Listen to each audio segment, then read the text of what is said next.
Right friends, welcome back to Policies and Programs 4th module.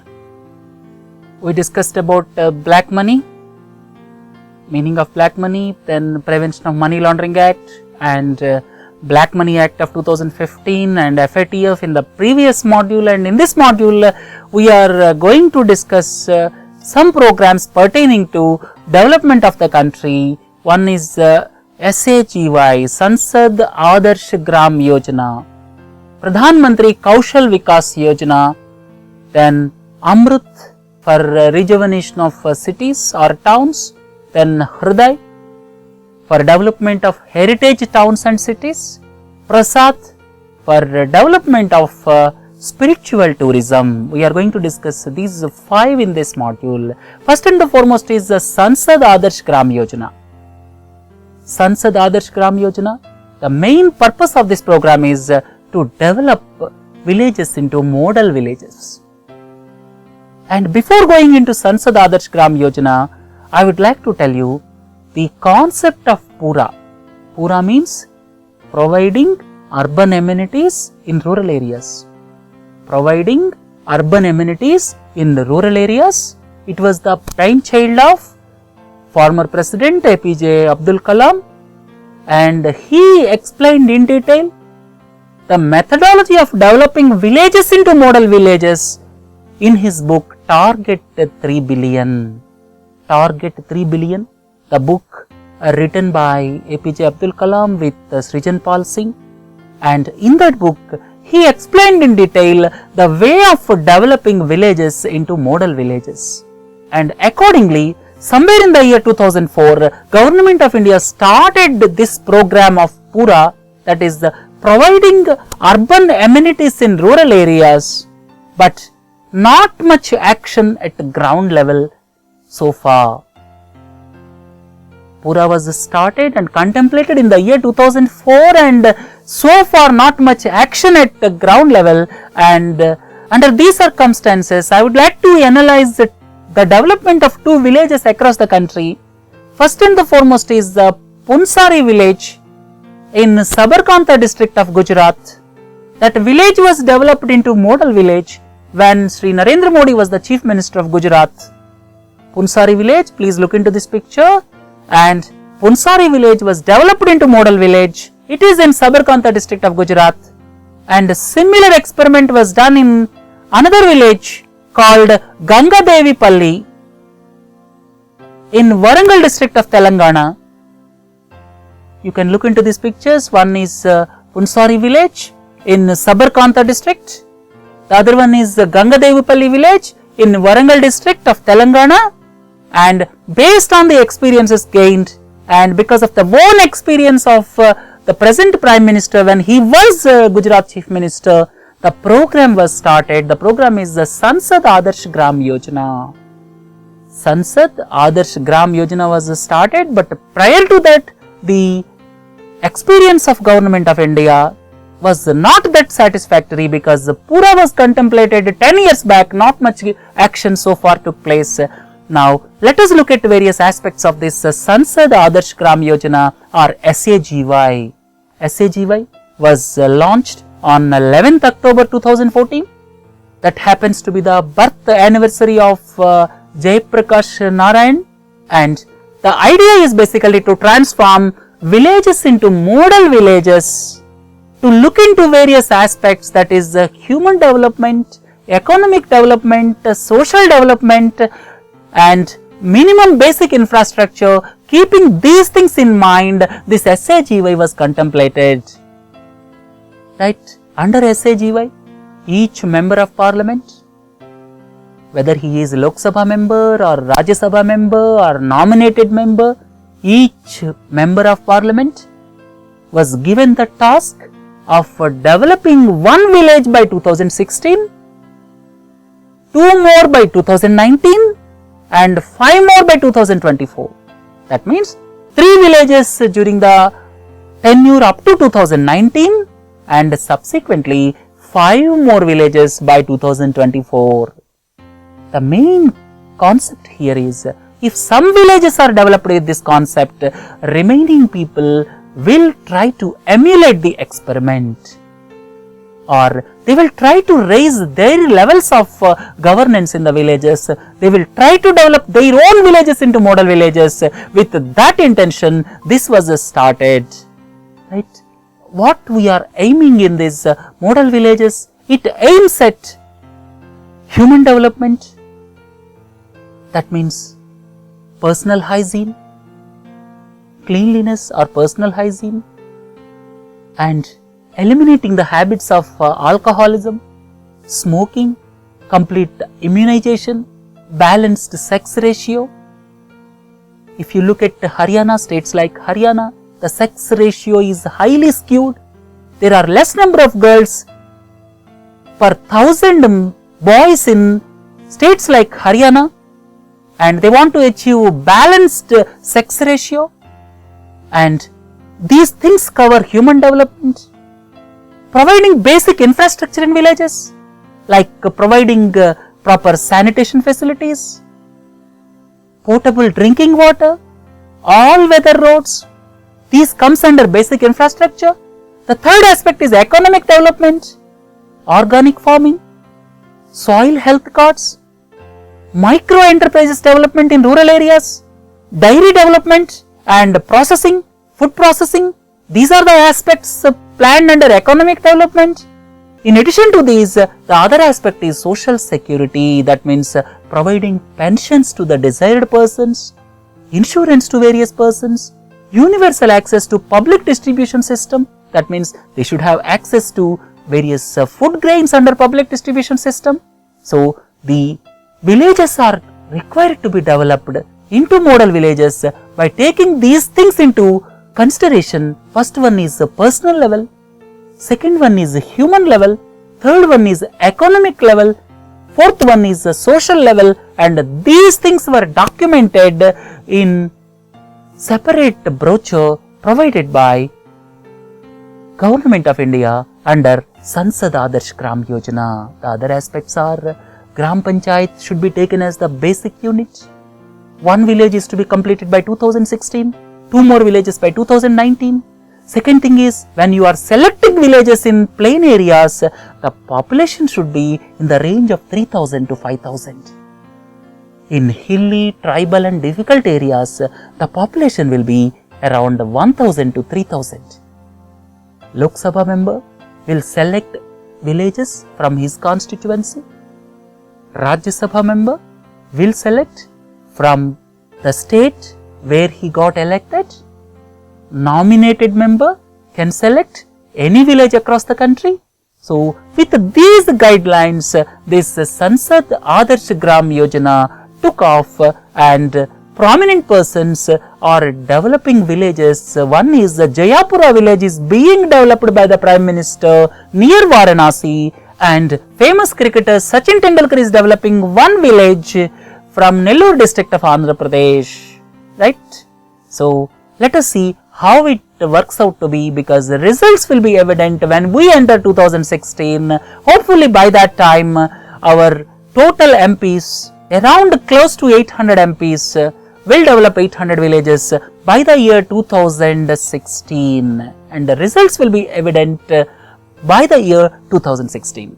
Right friends, after learning about Sansad Adarsh Gram Yojana, let us look at Pradhan Mantri Kaushal Vikas Yojana. Pradhan Mantri Kaushal Vikas Yojana is primarily for development of skills in youth.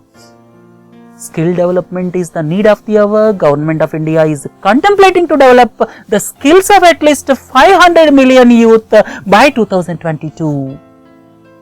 Government of India is contemplating to develop skills of 500 million youth by the year 2022, and with that in view, the new government in the year 2014 created separate ministry for skill development and entrepreneurship. Separate ministry is created for skill development and entrepreneurship. Already National Skill Development Corporation is in existence, which was established in the year 2009. National Skill Development Corporation, which looks into development of skills through private partnerships. That means through PPP model, they are into skill development in the country. Please don't forget, separate ministry is created last year for skill development, NSDC is already in existence for skill development.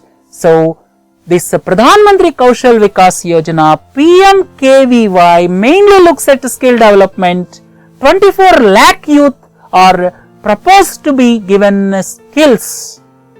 24 lakh persons skills are proposed to be developed, and the National Skill Development Corporation will look into the aspect of skill development and the other features I have given here, and look into further additional aspects. The skills development must be in tune with the requirement of skills for Make in India, Digital India, National Solar Mission and Swachh Bharat Abhiyan. Government started all these programs, Digital India, Make in India program, National Solar Mission, Swachh Bharat Abhiyan. So, the government's paper says the skills developed should be in tune with these government programs. And whatever skills they develop, they should be in tune with the National Skills Qualification Framework. Whatever skills they are going to impart, they must be as per National Skill Qualification Framework or NSQF. And here, dropouts from 12th class, dropouts from 10th class are proposed to be taken. Not only enhancing their skills, mentoring will also be done with regard to the placements of the persons whose skills are enhanced. So, that is the main purpose of Pradhan Mantri Kaushal Vikas Yojana, which was announced on 11th October 2014, the birth anniversary of Jaiprakash Narayan. Right? The other aspects are given in the PPT. You can go through the PPTs. Let us look at another program. This is AMRUT, Atal Mission for Rejuvenation and Urban Transformation. Atal Mission for Rejuvenation and Urban Transformation. After this new government came to power, they announced initially Smart Cities program. Smart Cities, 100 cities are proposed to be developed, and last year budget 2014-15, more than 7,000 crores were allotted, but they could not be spent. In addition to the Smart Cities program, now government came up with another program, that is Atal Mission for Rejuvenation and Urban Transformation. This is basically aimed at providing basic infrastructure in cities and towns. And previously this Jawaharlal Nehru National Urban Renewal Mission or JNNURM is in existence, and several cities were taken up under JNNURM. And now the new government came up with Smart Cities on one side. Smart Cities' basic purpose is to provide hi-fi facilities to connect citizens digitally. And the main purpose of this AMRUT is to provide basic infrastructure.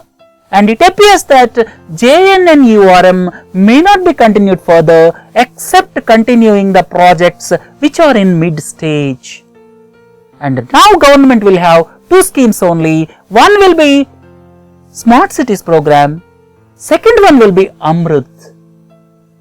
You can say AMRUT replaces Jawaharlal Nehru's Urban Renewal Mission, which was started by the previous UPA government. So, in place of Jawaharlal Nehru Urban Renewal Mission, this AMRUT came into existence, and here 500 towns or cities will be taken up. Population should be 1 lakh or more. 50,000 crores will be spent over the next 5 years.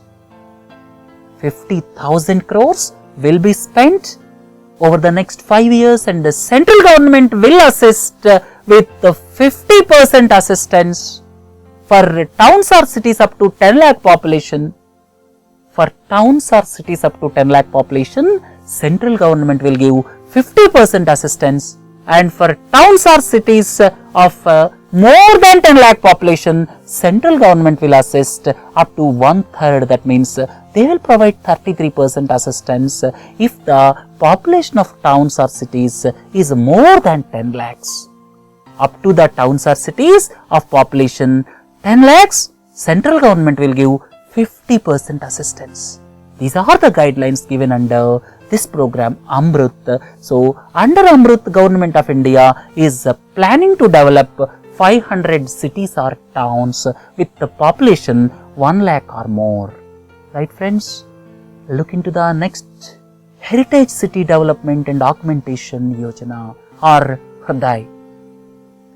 Heritage City Development and Augmentation Yojana or HRIDAY.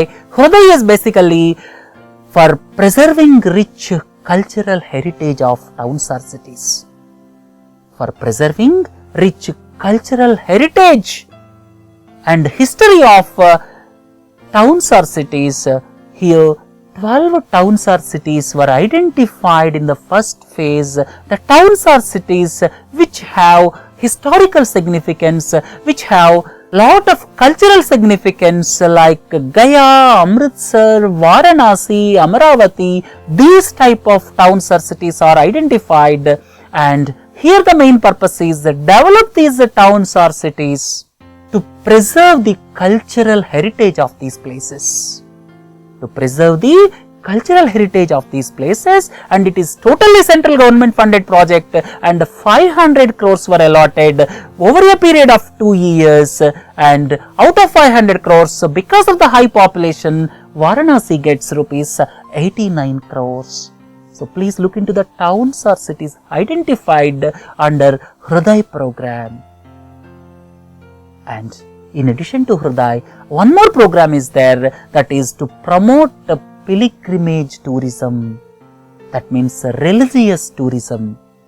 In India, religious tourism is quite popular, and to promote tourism in religious places, this PRASAD is contemplated.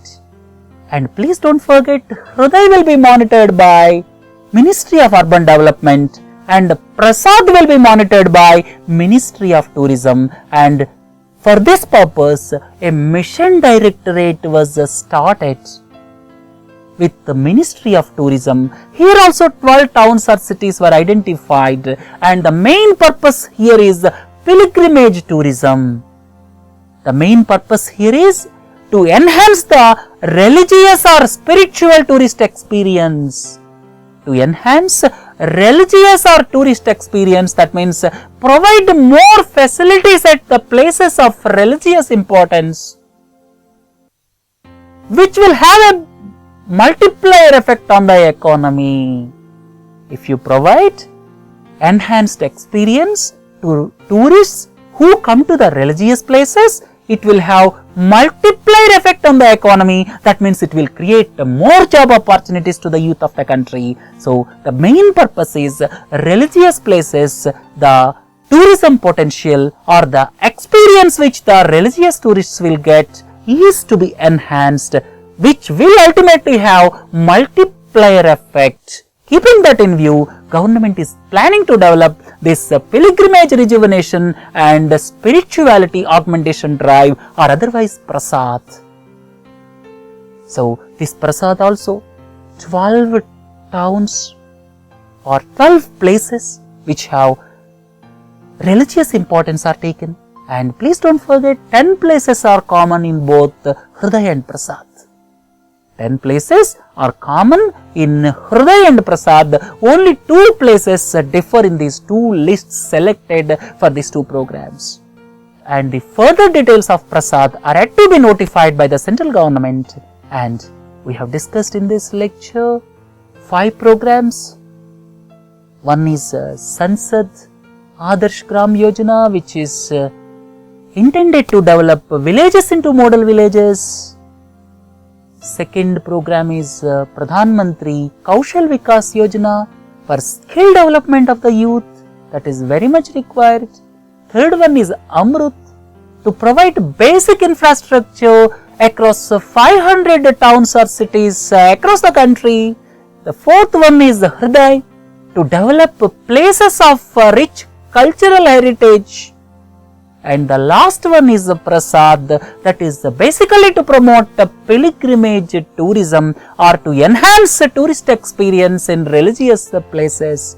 With this, let us conclude our 4th module. Please do join for 5th module. Have a nice day. Thank you.